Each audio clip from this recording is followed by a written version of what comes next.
Good afternoon, everyone. Welcome to Pink Mike Leo Confessions. I am so excited for you that are joining us today. We have a really awesome guest, one of my personal favorites and good friend of mine. Before I get to Daniel, I'm going to first introduce myself as always. I'm Stephanie Garces-Sonnet. I'm the owner of Garces Law Firm in Palatine, Illinois, where we help individuals, couples, and families prepare for the unexpected, especially when it comes to creating legacy plans and financial future and all that stuff. Today, we actually have a very interesting topic, though, because we're talking about the big do's and don'ts of child custody, which is a huge issue that I think a lot of adults may or may not talk openly about, but a lot of them face, especially when they're having some marital issues. And also, how do we plan for your family's future? So, without further ado, I wanted to discuss a little bit today with my good friend and accomplished attorney, Daniel Hernandez. Daniel, tell us a little bit about yourself. Thank you so much for having me on the show. My name's Daniel Hernandez, and I'm principal and managing attorney at Next Level Law, where we practice primarily family law, and that's divorce and child custody as our major primary focus. And so in addition to doing all of that fun work at my law firm, I'm also an adjunct professor at the University of Illinois Chicago School of Law. I always say I'm always having fun either teaching students on how to be great practicing attorneys or in being in the courtroom and helping out a family with, I think, one of the most emotional pieces of the law, which is this divorce and child custody area. So thank you so much for having me on the show, and I'm excited. We've been talking with Daniel about doing this, and time again, when we talk about this, everything is different depending on what time of the year it is. And one of the things that came up for those of you watching is that right now the kids are going back to school. I think a lot of parents are literally just trying to survive. They call it survival mode, I think they call it. So, Daniel, what are some of the biggest common issues that you see that either rise to a child custody issue? And what is your recommendation to try to maybe avoid issues if possible? I think right now, around this time of year, the big issue is everyone going back to school. Going with the topic of today, right? The do's. Do read your agreements. So we share that with every parent. I know that we go to court sometimes, and maybe you got a divorce when your child was 2 and now your child is 5. And in that agreement from when your child was 2, one of you or both of you were designated the parent responsible for schooling. When you are the responsible parent for that, you don't need to ask permission of the other parent. But if you don't go back and read your agreement or whatever the court's ruling was on that, then you might be wasting time having arguments or just being in this kind of gray space where you don't know if you're doing something right or if you're following the rules. Reading is fundamental, right? And so read that agreement. It's definitely the do right now. I think it's really about knowing who is responsible for that area and then kind of moving it forward. I always like to on my show explain a little further. Like, I'm following you because we're attorneys, we speak the same language. But for those of you that are watching and maybe wondering, what agreement is he referring to, and how do I get to an agreement?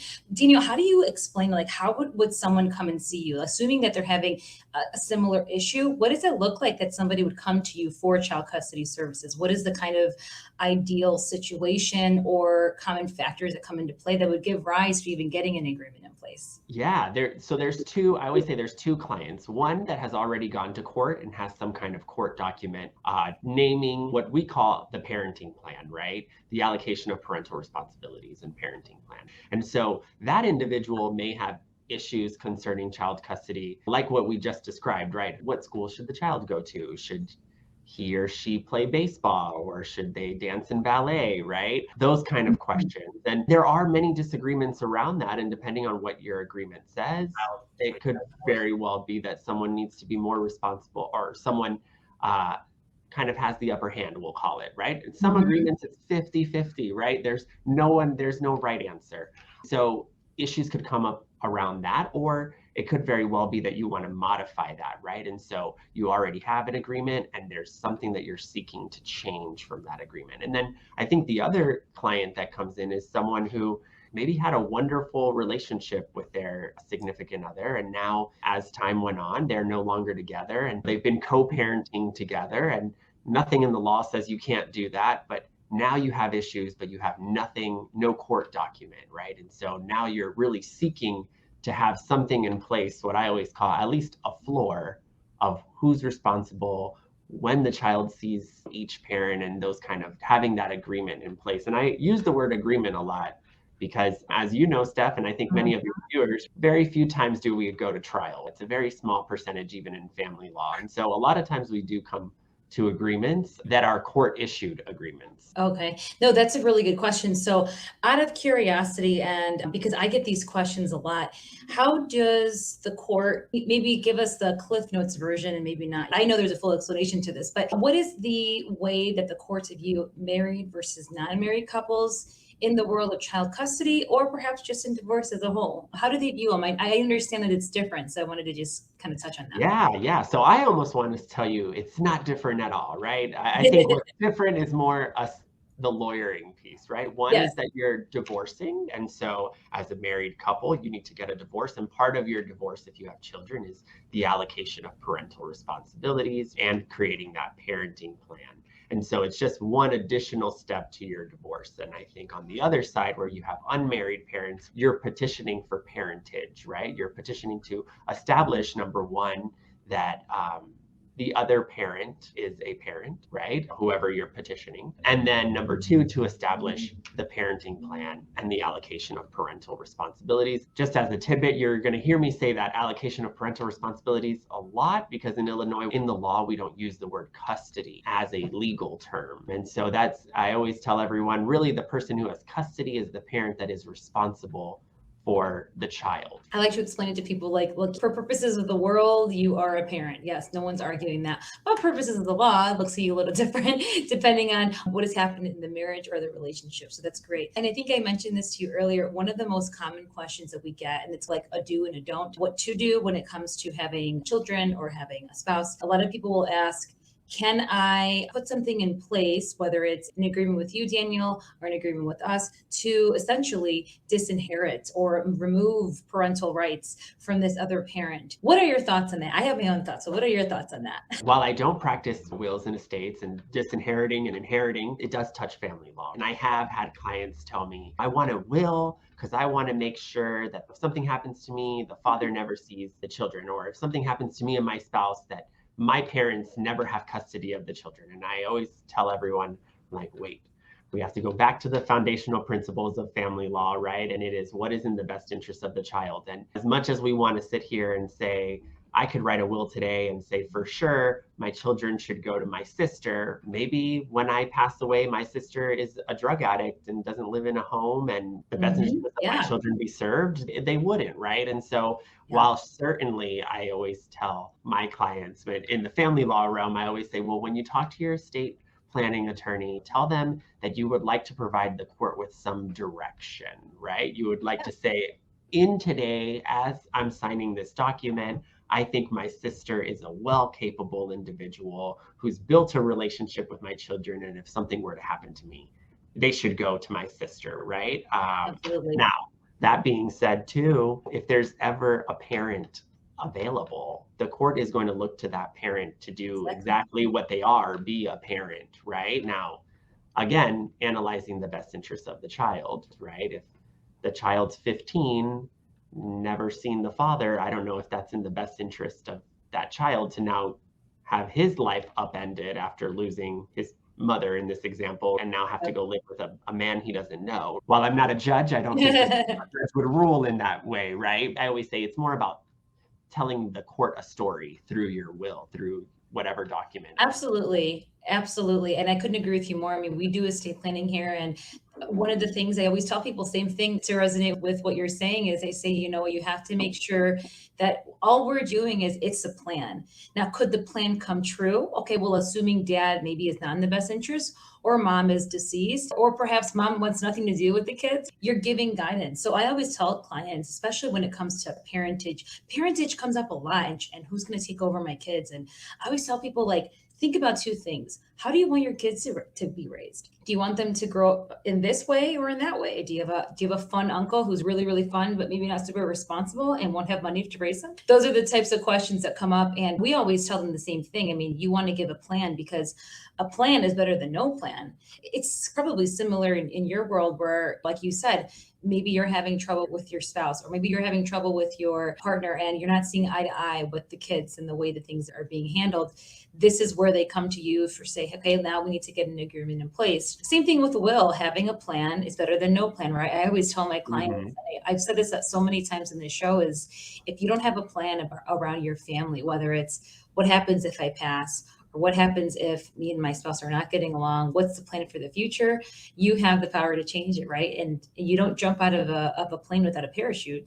So it's the same thing. I love that you mentioned the part about what's in the best interest, because I think in real time, people don't really understand how it works. And having the best interest of the child is always it's such a fun word we learn in law school, right? But when you think about it in real time, it's crazy because anything can happen, like you said, like maybe mom or dad is not in the picture, or perhaps there's been a disagreement in the family. Those are really interesting topics that come up. Do you ever have recommendations of things people should be doing, perhaps that you see is not happening, especially with child custody or in family law, whether it's anything from when you get married or when you've been with someone for so long? Are there things that you see like, hey, these are really common practices and everyone should consider one?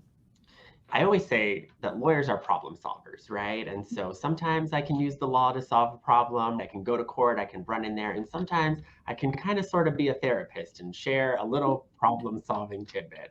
And I always, in the realm of child custody, I always share with my clients, communication is key.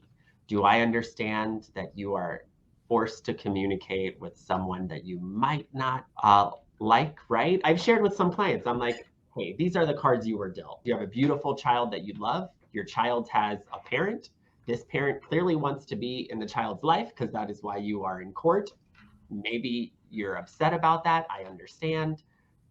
But you could be in another position, right, where the child isn't receiving love from their other parent, Yeah. right, and stuff like that. But I will say a lot of arguments that happen is all because someone didn't want to write a text, or someone didn't want to pick up a phone call, or someone didn't want to walk away too. Like Yeah. communication, I think, is a key in a bunch of stuff. Sometimes my clients will send me texts and be like, how do I respond to this? And I'm like, I don't think you need to respond to that text. That's a walk away text, right? Like, not being nice, you could set a boundary. But I think, in all honesty, when you don't communicate at all, right, then No. where are you getting at? If you and I both had children, Yep. right? And I was the parent that got to see the child every other weekend, and you had a baby shower. No, sorry, let me not use a baby shower. Your nephew's birthday is this. It is a baby shower, by the way. I've gone to Right. so many this summer. It is I a baby mean, shower, so you're on track.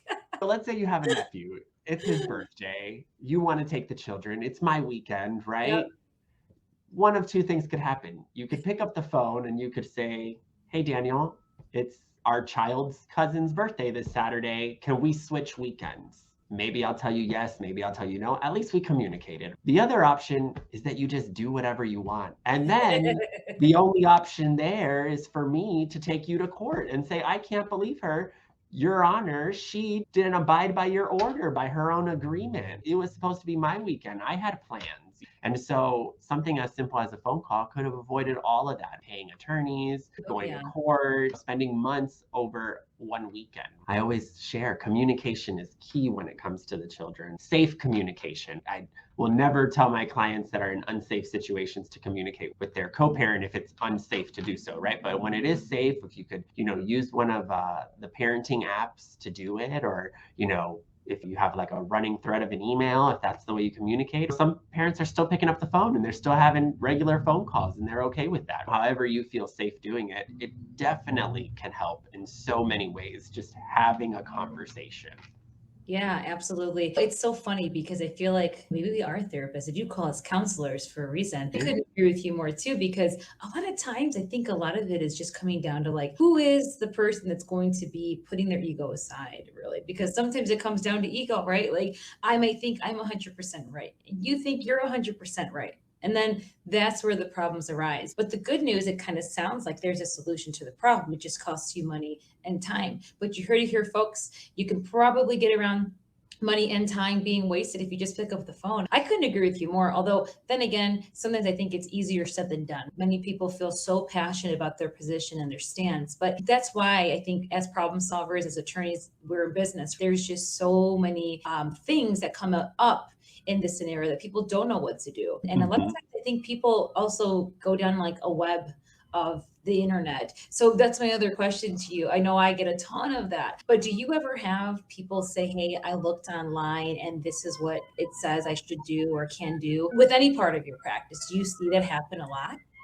Yeah, and I always begin every conversation around, hey, I was Googling. That's great. I love that you are knowledgeable, right? I Yeah. love that you love to read about the law and to understand your situation. Now, I always share too, I went to law school. I practice this area of law, and I think that is where the Google search stops, right? The Google search just gives you information, but it doesn't tell you how to apply that information, right, in Sure. court or how I would practice that. I think it also, I can't help but use the word practice one more time. The practicality of law is important too, right? It's great that the law says, for example, if you have an agreement and what you Googled says, well, you have to abide by the agreement, that is great. That is true in the practice of that piece, right? If you and I, using us as an example again, if we're both co-parents and I decide to move to Florida and I'm Yep. supposed to have the children every other weekend and it says you're supposed to bring me the children every other weekend, it's not very practical for you to go on a Friday night all the way to Florida, right? It's not practical for you to do that, right? I think Sure. certainly there's going to be some litigation here, but I think we need to go back to the drawing board and rewrite an agreement. But I know some attorneys get really upset. I have a mug that was given to me for Christmas that says, do not confuse your Google search with my law degree, right? And I I gotta laugh, get one of those. right? Right? I laugh and I think about that mug, but knowledge really is power. And so it's great when Yeah. I think clients have that information. But I always tell my clients too that you want to ask me questions about what you read is one thing, that you want Right. to tell me how to practice law. That's another thing. I hold the license and I'm going to practice law the way I see best fit for your case, right? And I have Yes. ethical obligations to meet that Yeah. you, the reader of Google, could walk into court. You're right. You can walk into court and file that motion you're telling me that I should file. I'm going to tell you that it's frivolous. I'm going to tell you that it's sanctionable. I'm going to tell you that all these horrible things could happen to you.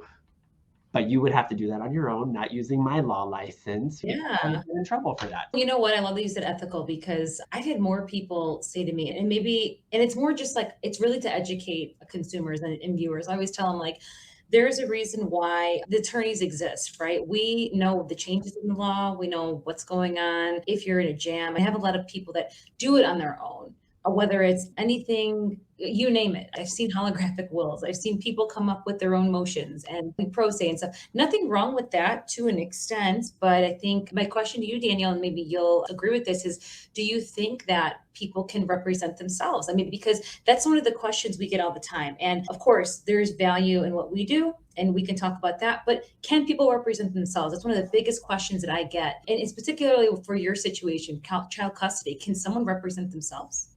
Certainly the answer is yes. We can all do things by ourselves, right? I could build a house by myself. Would I want to live in a house that I built? I don't know. Not a contractor.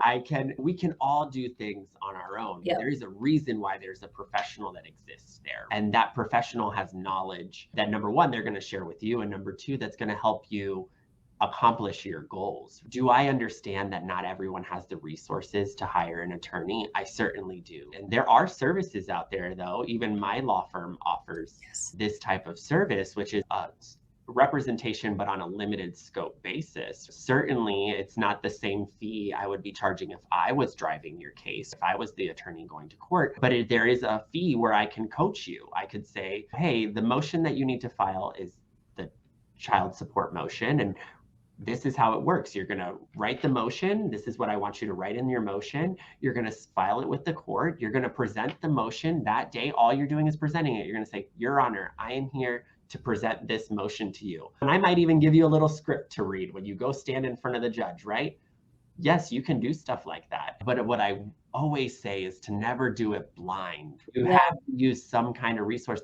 Sometimes I even say when I was 25 years old and a baby lawyer, even I was afraid of the court. Even I didn't know what I was doing sometimes. I needed Oh, all of us. mentors like you, mentors like my colleague Roya to tell me, hey, Daniel, you go to this courtroom to do Yes. X and you Yes. go, you leave that courtroom and you go to the filing room that's on the 8th floor in the Daily Center. And I'm like, oh my God, so much. Let me write this all down. I was going to say, depending on who's watching, some of our attorney friends are probably like, I still feel like that. You Exactly. know? I was going to say court is not always the easiest place to navigate, right? And so No, not at all. some Not in something is today's better world. than nothing. Exactly. And so again, I can't help but say there's like my firm, there's many that offer limited scope services, whether that's drafting your motions for you or just giving you that coaching that you're going to need to help move your case forward. It reminds me of when we have people that come to us a lot of times with online estate planning that they have found online on their own. They've started the process. They want us to review it. We also offer something kind of like a limited scope where we can review what you have in place, whether it's something you found on the web or something you have in place that is from like 20 years ago or something. But it is so important to point that out, that the value that's provided, even in a limited scope, is still worth it. So going in blindly, not a good plan. Remember the parachute thing, jumping out of the plane without the parachute, not good. Maybe if you have half a parachute, well, you're more likely to land, right? So it's kind of the same thing. And so I love that you said that, because I think it's important for people to know, viewers to know, that you can find an attorney that's feasible, is number one, right? Not every attorney is feasible financially, which is fine. But I think some of us lawyers, I think now I'm in a different generation, now understand that services to people should be feasible, whether that's the limited scope or full scope, but there is still options out there. So that's very, very important.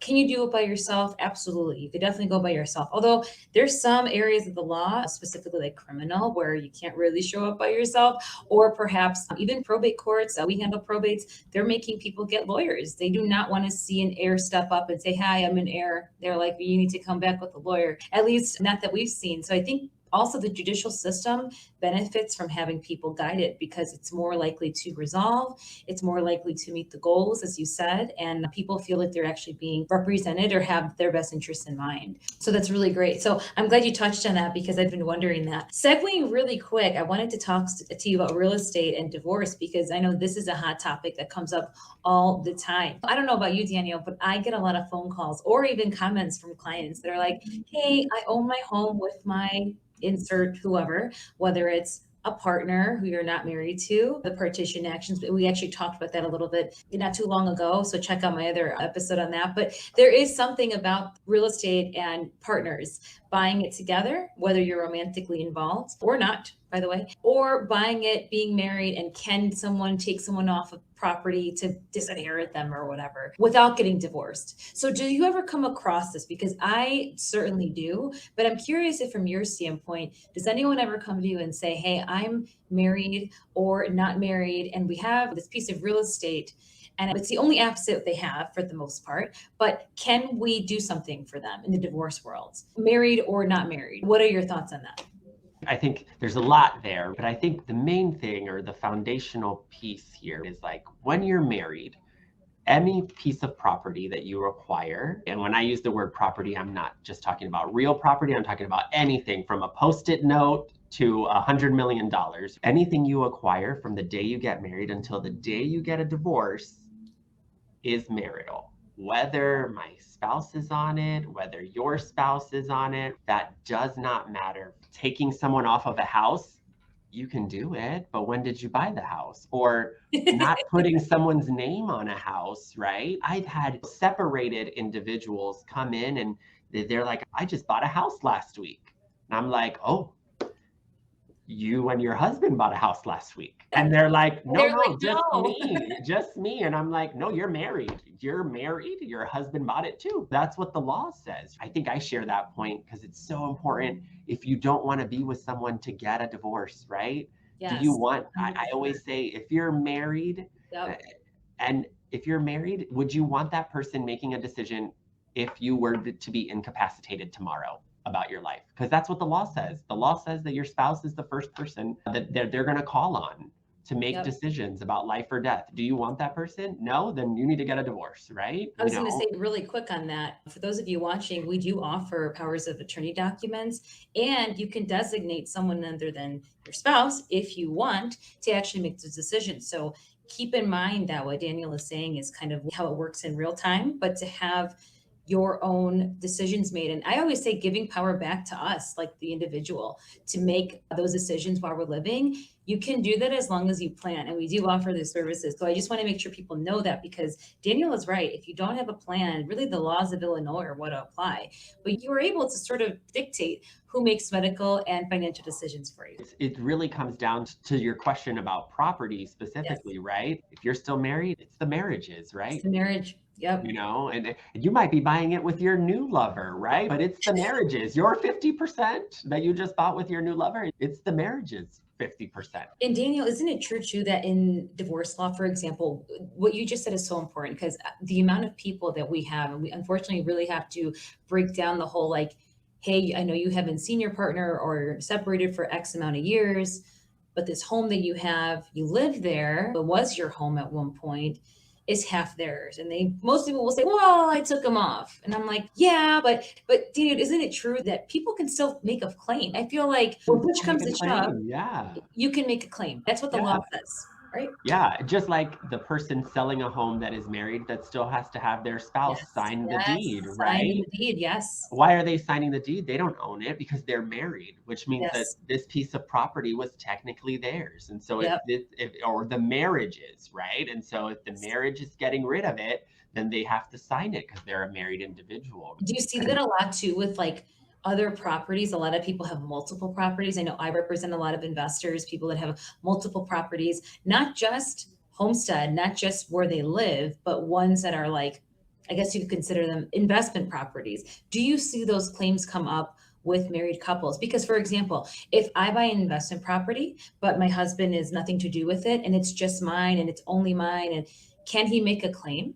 Isn't He that cer- isn't that usually what Certainly can, and he certainly can. While I don't see a lot of those cases, it is something he can make a claim to. If you bought it during the marriage, then it is marital, right? It doesn't matter that Stephanie Garces Donay bought it with all of her money that she makes on her own. At really? the Okay. end of the day, every dollar you make from the day you get married Yep. until the day you get a divorce is the marriage's dollars, right? Yep. And so the Yep. marriage bought this property. And so a claim can be made. I think, though, to your point, a piece here that is more about, property you may have owned prior to the marriage, right? Yes, there's a That distinction. yeah, and that the law does say is still yours, right? That one will say it is still yours. Now, because we use the rule that every dollar you make from married until the day you get a divorce, that piece of Yep. property is making dollars, using my terminology right now, while Yep. you're married. And so let's say your investment property was valued at $100,000 the day you got married, and the day you're getting a divorce, it's valued at $300,000. That 200,000 the marriage made, not Yeah, you. that's wild. And so it's important to get a prenup so that you can make sure that that property and the earnings of that property are separate from the marriage, Sure. right? It's so interesting, the intricacies, because I think some people just say, oh, it's separate property. I'm okay, it's my separate property. Or, my bank account, I have $50,000 in a bank account and that's always going to be mine. Oh, well, if you don't talk to a lawyer or maybe read a little bit on the internet, right? Yeah, It's that $50,000 in and to a joint savings account. Well, you just made it all marital. You just gave it to marriage, absolutely. right? Yep, yep. Little tidbits like that where you really have to know. Now, of course, when we're all happy and in love, we don't think about things like that. I always tell anyone who has property, right, who has built a little bit of a financial foundation, that they should certainly, before getting married, seek the advice of an attorney just to see if a prenup is worth it to them. Yeah. And I think prenups are probably one of the most amicable things ever. You'll hear comments of people saying, oh, you're just planning the divorce. I'm like, no, you're buying insurance. I buy insurance on my car. I buy insurance for the office. Look at the contract as an insurance. If this day comes, we have this agreement that at one time we both thought was super reasonable. When we both liked each other, we entered this agreement, and it's a great document to have. It's funny. It's such a lawyerly answer, insurance. I love that. What's funny about that, you have to remember the mindset too. When we create an estate plan, for example, similar to premarital, the mindset is so important. Why? Because at the time that you create it, that your intentions are on paper, right? You at the time are in good health, you feel good, you're in love, maybe you feel really, really positive about your situation with your family and you create whatever you create. Now, here's a question about the premarital agreements. Do you ever see people asking to modify those over time? And can you modify them over time? That is a great question. I think that there's a couple of different schools of thought here, right? Mhm. For the most part, most contracts can be modified. If in your agreement you wrote that you can modify it, then certainly that you Yeah, both it's can doable. have a meeting of the minds and rewrite pieces of the contract. Depending on what you're modifying, it may be worth creating a post-nuptial agreement, right? Oh, And sure. discarding the entire prenuptial agreement for whatever reason. Finances change, Yeah, change over time. right? Absolutely. And so it could very well be when you wrote the prenup, everyone was working, you didn't want to have maintenance, you didn't want to have anything. Maybe you won the lotto and now my spouse You're stays worth at home because I told them to stay at home. Maybe we do want to write a whole new agreement saying, actually, we said no maintenance, we said no alimony. My spouse should probably have some alimony if I'm telling them to stay at home. So certainly almost everything can be modified. I always say, unless it has the word irrevocable in it, True. I'm pretty sure we can modify it. It depends on what you want to do. Really taking that analysis to know, should we just trash the whole prenup and create a new postnup, or should we just modify a paragraph that you want to change from an old one? Absolutely. The reason I bring that up is because we see it a lot in the estate planning world when we want to modify things. And for the most part, yeah, unless it's irrevocable or there's something that makes it kind of something that you can't change over your time, you always can and should be reassessing your agreements or what's happening in your family dynamic. And it kind of goes with our theme, preparing for your family's future, whether that's a premarital or post-marital agreement. Perhaps it's a child custody agreement, right? Perhaps it's putting a will in place, securing your financial future, protecting the investment properties that you have. The list goes on. That's why this topic is so broad. But it's funny because we're talking about the same thing. It's like your family. Everybody has a family. And even if you're watching this and you say, I don't have a family, I'm on my own. Okay, well, you have heirs somewhere, someplace. But what I'm saying is it's important to talk about these things. And when we're talking about like our families and children, I think the best thing to do is to contact you for any sort of divorce issues or anything that comes up that may be relevant to their situation. So if somebody wants to contact you, Daniel, where can they contact you? The best place to contact us is just to give us a call. Our number is 312-442-2225. You can also contact me directly at daniel@nextlevel.law or visit our website. It's super easy as well, www.nextlevel.law.